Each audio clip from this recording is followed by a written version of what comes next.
Des taux qui flambent, transactions qui diminuent et des ventes aux enchères interactives qui semblent booster le secteur de l'immobilier. Procédé assez récent, sécurisé, qui offre d'incroyables opportunités. Alors de plus en plus de propriétaires se laissent séduire. Cécile de la Guérivière avec Arantxa Belderrain. Acheter un bien immobilier aux enchères sur Internet. D'un simple clic, surenchérir en un temps limité. Pourquoi ces nouvelles ventes immobilières interactives se multiplient-elles aujourd'hui? Dans cet immeuble parisien, voici le 3e appartement en 3 mois à être vendu aux enchères en ligne. Vous êtes sur un appartement qui fait quasiment 90 mètres carrés. Alice Bassa tente d'acheter en vain depuis 1 an. Elle a été attirée par la mise à prix, 700 000 €. 100 000 € de moins que les autres 90 mètres carrés vendus actuellement dans le quartier. Ce prix qui est affiché, c'est pour ça qu'il est attractif, c'est un prix de première offre possible. Une première offre sur laquelle la cliente devra se positionner en se connectant à une salle d'enchères virtuelle. Vous verrez les offres des autres acquéreurs et vous vous positionnerez en fonction. C'est complètement nouveau, donc c'est quelque chose qui est attractif en fait, de par le prix en tout cas. La règle est simple, chacun peut surenchérir par palier de 4 000 €. Les offres s'emballent dans les dernières minutes. Dernière seconde, suspense. Voilà, enchère terminée, 748. La négociatrice immobilière appelle immédiatement le vendeur, un peu déçu, car il espérait atteindre au moins les 750 000 €.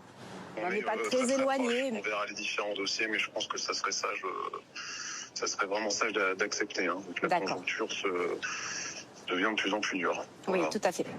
Ces enchères virtuelles ne sont pas une vente effective. Aucune obligation légale de donner suite. Il s'agit avant tout d'indiquer au vendeur le prix maximum qu'il peut espérer et ainsi de le confronter à la réalité du marché. Un outil efficace, selon certains agents immobiliers, quand les ventes sont au ralenti, comme ici près d'Avignon.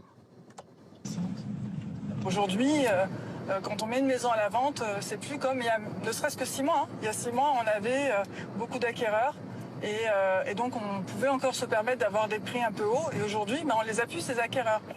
Cette maison de 100 mètres carrés avec piscine est restée en vente pendant 7 mois. Aucune offre, alors Diane Choplin l'a mise aux enchères en baissant le prix de 20%, 410 000 € de mise à prix. On en y est.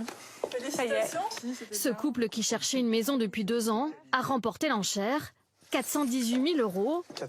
Ils viennent de signer la vente. On était 5 à peu près dessus, donc c'était inespéré. On pensait que ça allait se battre, que ça allait monter. Au début, on n'était pas trop informés. C'est quoi une vente aux enchères? Est-ce que c'est une cessation juridique? J'en sais rien. Et en fait, non, c'est juste des personnes qui souhaitent vendre leur maison rapidement, au bon prix.